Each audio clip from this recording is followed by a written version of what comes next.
Hey, good morning, welcome to Sweden. This is the Swinglishman, Sunday, sunny day. I think it's the 26th or 7th, that's how much I know. It's trouble being a pensioner. And out with a new group today, going to ride somewhere near Södertälje on the old road, and hopefully make some new friends and have some laughs, and hear a selection of the bikes, a bit of a mix of cruisers, etc. Royal Enfield 650, best selling bike of the year. And we have a pan-European, we have a cruiser Yamaha Virago, a Honda, that one, and of course yours truly, 1250 BMW and the Triumph Triple Tiger. And look forward to the ride.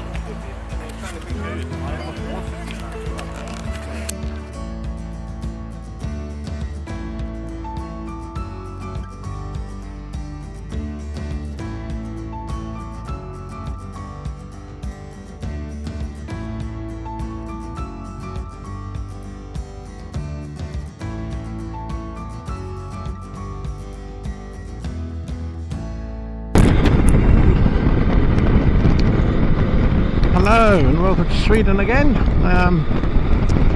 We're now on the road on the Swinglishman.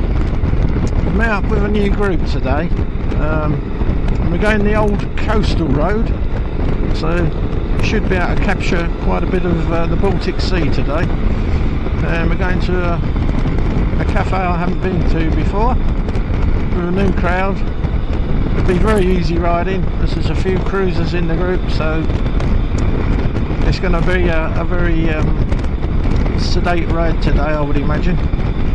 And it's sunny on a Sunday, and couldn't have better weather really. It's probably about 14-15 degrees Celsius, so it's idyllic really. I've got my interliner in, which is welcome, but only a t-shirt underneath, but warm as toast, so as I say, perfect riding.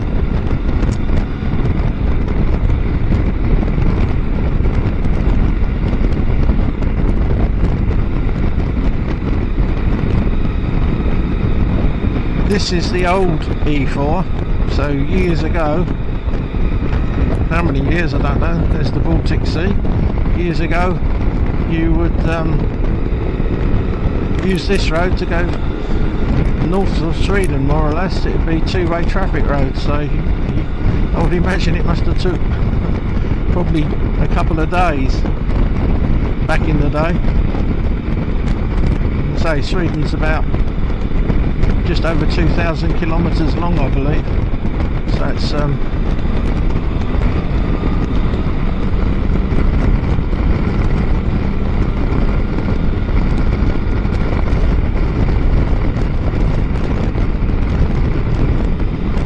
we have a lady motorcyclist today in front of me, good to see. Quite a few ladies ride in Sweden.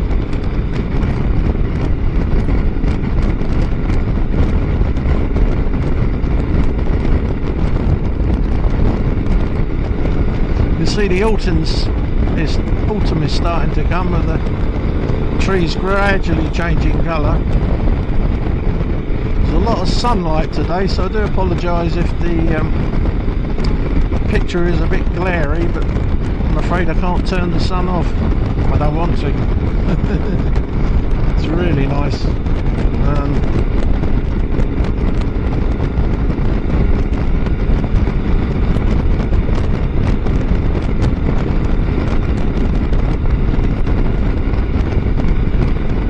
I was hoping to do a little talk about motorcycle parts,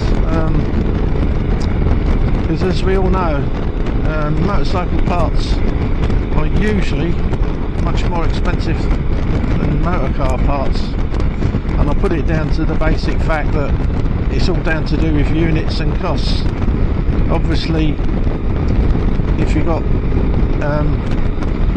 a car that sells probably hundreds of thousands of cars, well then the tooling, the design, etc. for that part, they can afford to put it out at a lesser price, whereas a motorcycle, they've still got the same costs involved for designing and making the tooling, but because there's so few in numbers, that's what hikes the price up. So today I will talk about, for the Swedish people mainly, in Sweden, that have the owners of BMW motorcycles of all ages, from 50s to almost right up to the modern day bikes really. This bloke turning right, let him go. And it's about, if you want to find a part which is really good quality but a lot less to fork out, there's a place in England I've been using for many years now. I have ownership of 3 different BMWs, and the place in question is called Motorworks. I will put a number and a logo of them. They're situated in mid-England, and they can supply you BMW parts at probably half the cost of what you would pay at a BMW dealership. And if you have older models such as old Boxer twins from the 60s and 70s, even the 50s, it's surprising the amount of spare parts they can do. The K100s they cover. They also have a very comprehensive stock of second-hand parts, including panniers, fairings, you name it, and they are very knowledgeable. I think they've been running for many years now. I don't know exactly how many, but I will look that up and put on the screen. And it's another place where you can save yourself a lot of money. And as I say, I've had all different things and literally half the price. So rather than going to your BMW dealership in Sweden and forking out wonga loads of money, it'd be worth giving these people a call. And for example, I ordered a set of clutch plates for my K1200 GT, which is a 2008 model I've had from new, and they are notorious for a really crunchy first gear, which is basically a design fault in the clutch basket, that it doesn't get enough oil between some of the friction plates, so it causes clutch drag a little bit because they don't separate. So it's a bit like dropping a nut into moving parts in a box. It makes a resounding plunk. Well, I got the new clutch plates for them, and slightly different design, but it really eliminates a lot of the clunk. And the price was a complete set, off the top of my head, about just over 2,000 krona. So if you look up on BMW price parts, you can probably put at least another 30-40% on top of that, and these plates I would say are superior to the manufacturer's one. Just one example. Staff are very knowledgeable, very friendly. Recently I ordered some rocker pillar sleeves for an old 1970 model, and they were out of stock, but they kept me in touch, and a few weeks later I sent another polite inquiry, to which they told me that due to COVID it's been a delay. They will let me know as and when they come in from their supplier, because they're probably machined specially for them. And indeed, I think in less than a week or 2 weeks, I had an email saying my parts are coming and being dispatched. Excellent service.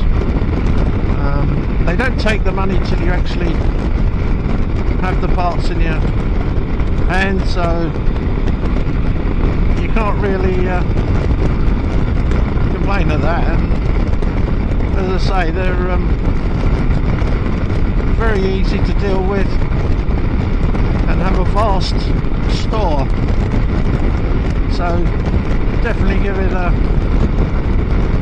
as a service industry 100% for that, because they've got me out a few bothers. Just even engine servicing components, filters, plugs, gaskets, they do the lot. So well worth a phone call and save yourself some money in the bargain as well.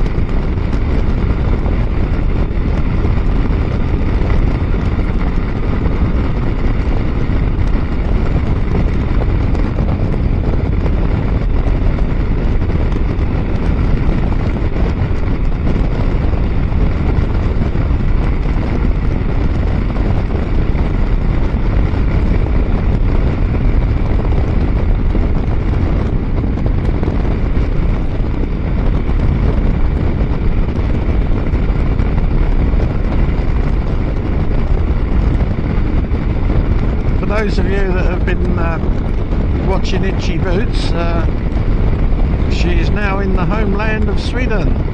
I last saw her episode where she was in Gotland, in Visby.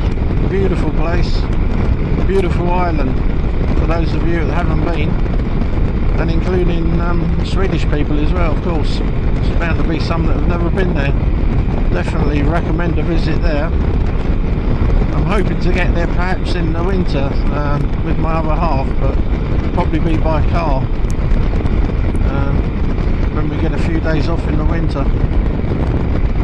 Look at this, you can do wild camping, the side of the sea, no charge.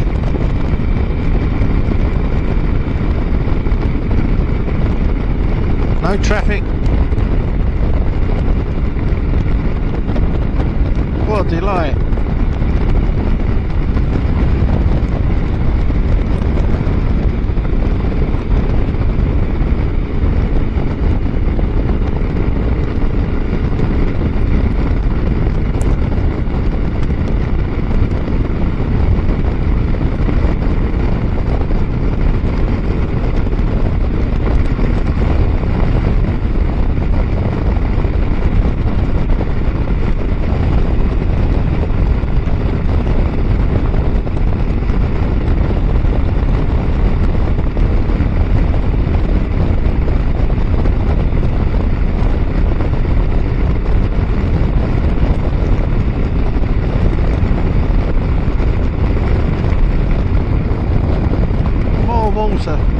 Surrounded both sides, so a very beautiful road this on the eye. I've tried to put my camera microphone in a different position to reduce wind blasters. My last clip there was quite a bit of wind noise, but I think it partly was due to the fact I was riding my friend's BMW 1250 and it had no fairing. It's a total naked R1250R, so it might have been the cause of that, but this time I've repositioned it and I've also put my cover under my chin. There's a cover piece which I've put on, so hopefully that's eliminating the wind getting up into my helmet around the microphone area.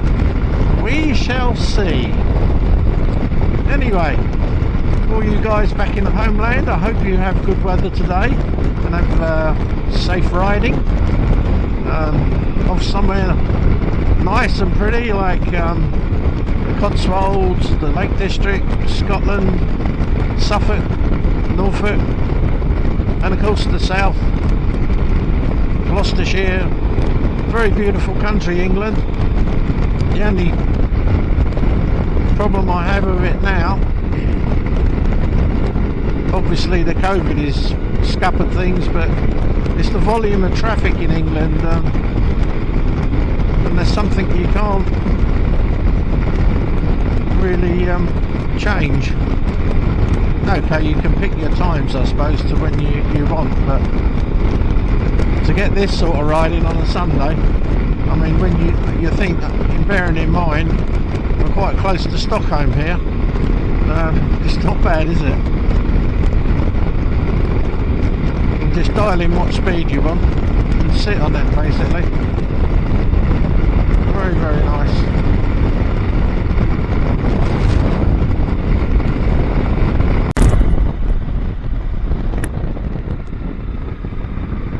Right, we're just arriving at a ferry. Missed that one, so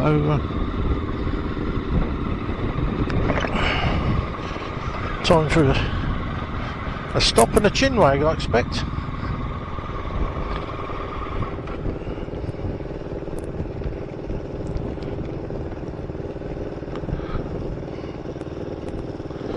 There we go.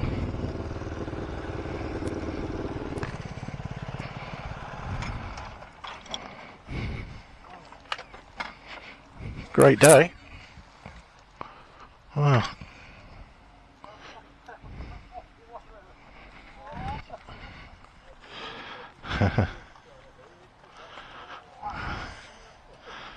There you go. Fint väder.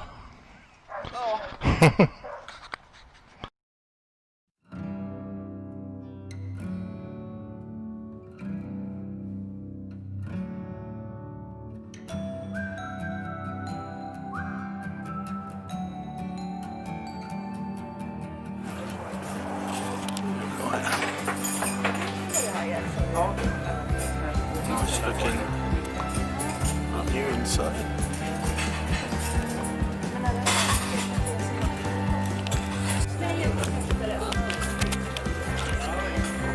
Really nice cafe. Preserves.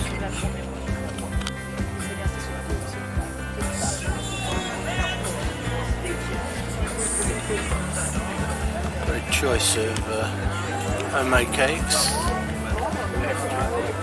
Rather delicious.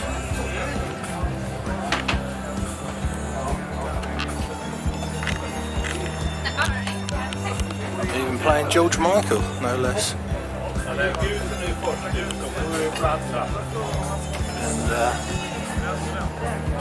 computer. A menu.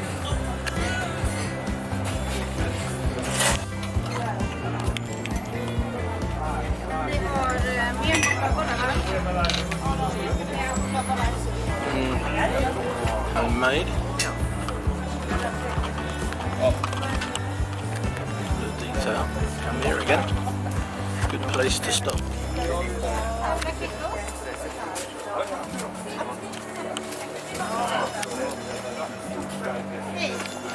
Hej! Kan jag ha räksmörgås? Lax? Ja. Eller räkor? Vilken sa du? Ja. Lax? Ja. Den? Lax, ja. Ja.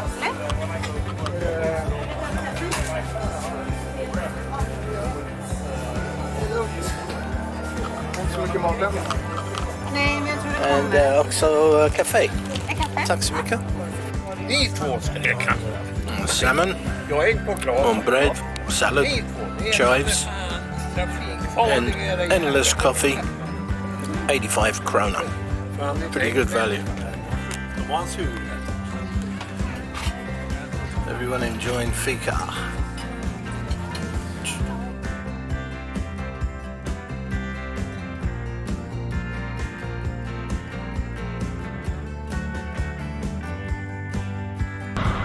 Well, that was a lovely stop. Good cafe, really good food. Make a change and enjoyed it very much. It was great. Really good. Very, very good. Again, these riding, you're always putting the putting the old kilos on. But it has to be done.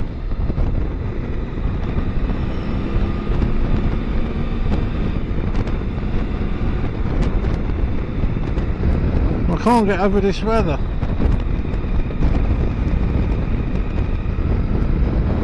$18 degrees.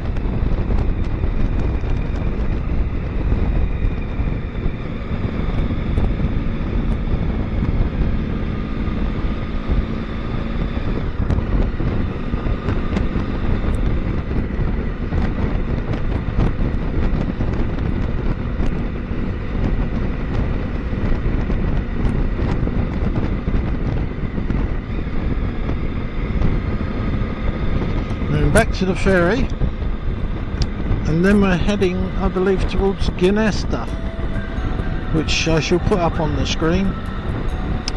And not sure whether we're taking in another coffee stop.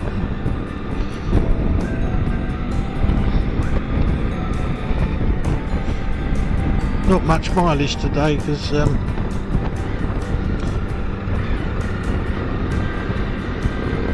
different group, not ridden with them.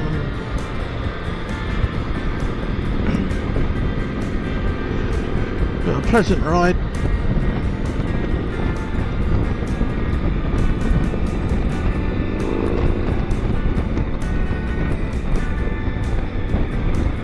Nice bit of road this, but need to be getting a bit more pace on, I'm afraid.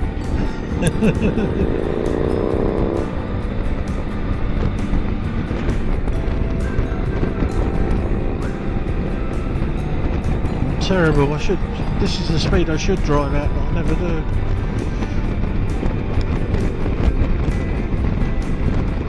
There's something to enjoy around the bends, but yes, you can still enjoy it going slow, I suppose. Well, you can. A lot of bikes out today. Nice to see.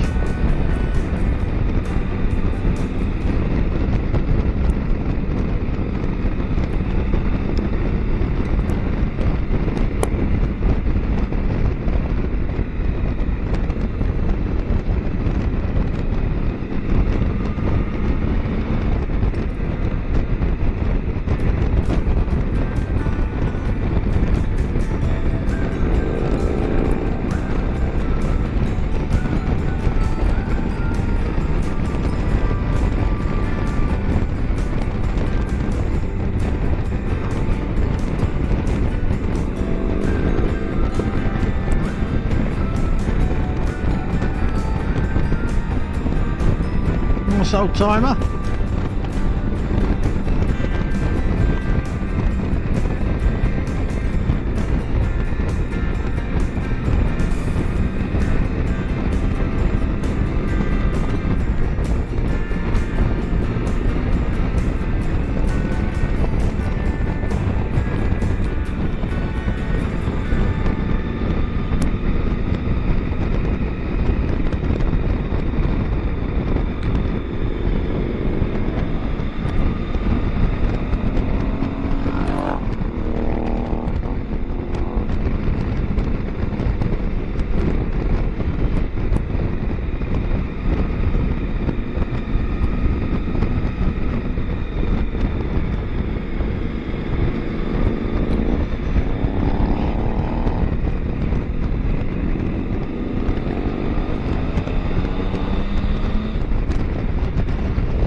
This for a lovely restaurant overlooking a lake.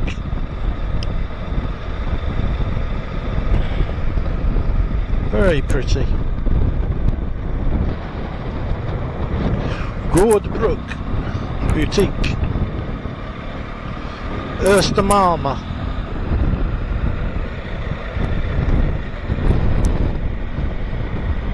It's very pretty.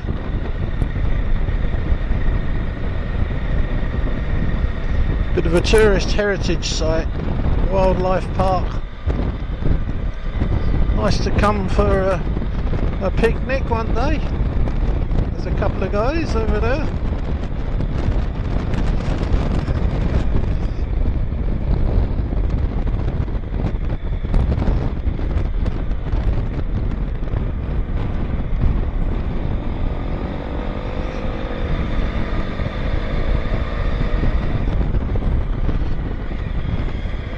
Certainly nice bit of road.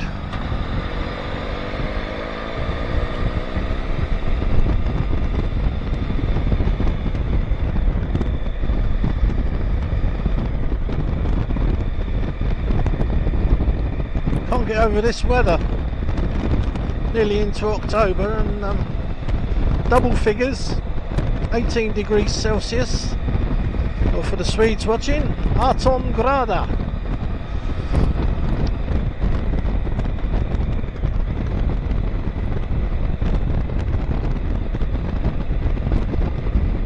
Hope everyone's enjoying the scenery. But this is what Sweden's like if you're on two wheels. It's just full of nature.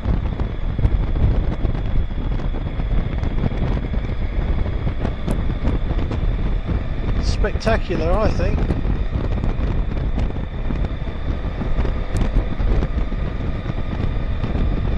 As I say, if you've got a tent, it's wild camping. You can just park up by a lake, put your tent up, no cost, and you've got the water in the lake. It's so clean you can drink it, so that's a benefit if you have got a tent. And if you're really worried, we'll just boil the water, but I can assure you I drink it most of the time out of the lake if I'm on a walk with my dog. It's absolutely perfect. Ooh, missed that one. Not.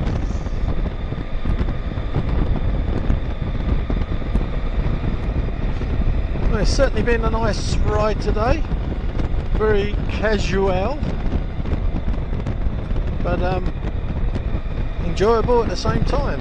Took in some new cafe today, which was very nice, very 50s inside, and all the cakes hand prepared, which I think I showed you a bit earlier in one of the clips. Well worth a visit. And lots of bikes there.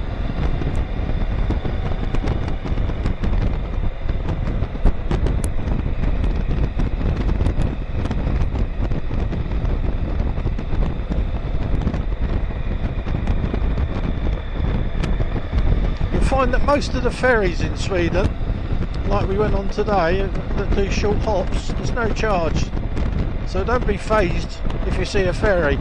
Obviously if you're going to Gotland, well yeah, that's a boat crossing, but you have to pay for that. But for these short hops, it's just like part of the road network which you the Swedes pay tax for, so it's just FOC. And it's nice really, it breaks the journey up and you get to see a little rest, and quite nice going on a boat just for a few minutes and then explore the other side.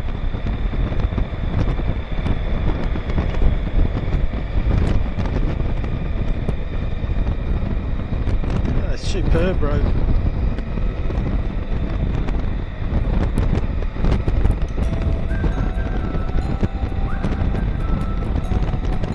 Autumn is a very nice time of the year when the trees start going all the goldy colours, reds.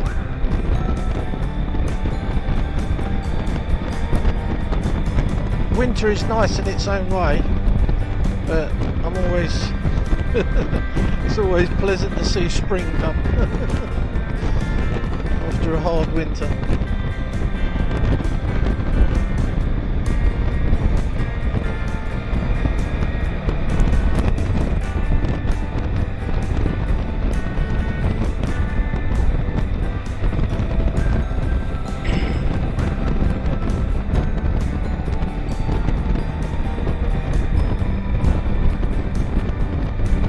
Real mixture of bikes today in this group.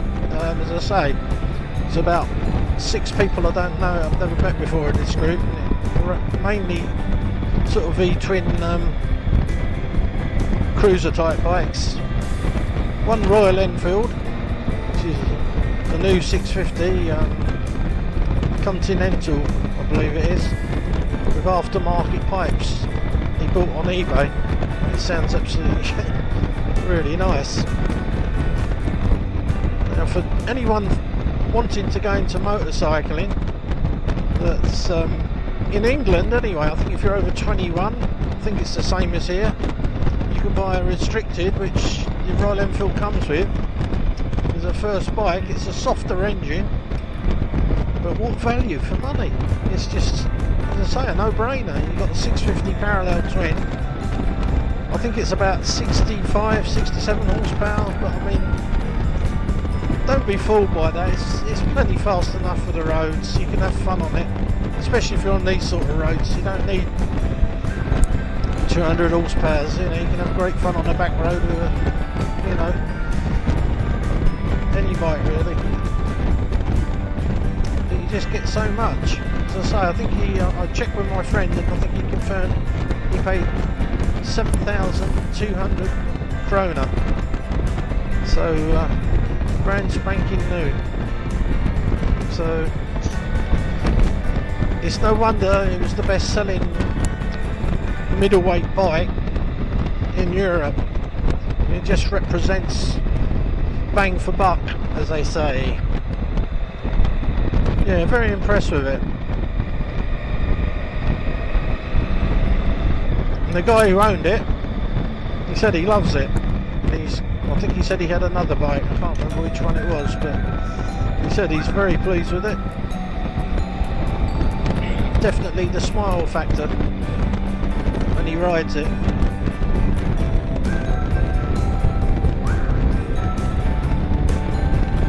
Really simple mechanics on it. I mean, overhead valve engine, i.e. he's got push rods, and doing the valve clearances is a piece of cake. So it's simple maintenance, and for first time bike ownership it's great. I think you have to have it restricted, I would think, if you're new to biking, and the beauty is when you pass your test you can de-restrict it and you've got a good first bike to cut your teeth on. But I would always say to motorcyclists, it's best to get something second hand. There's a middleweight bike just for the first year or two, cut your teeth on it, rather than buy a brand new bike that's super powerful. Once you pass your test, and it can get you into all sorts of trouble if you've not ridden big bikes before.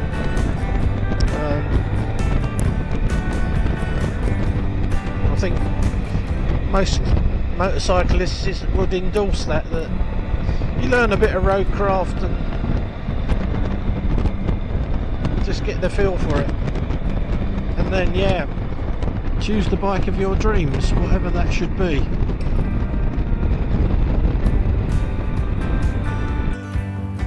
Another great ride. Hope you enjoyed the content, and click like and subscribe, and see you on the next one. Hej då!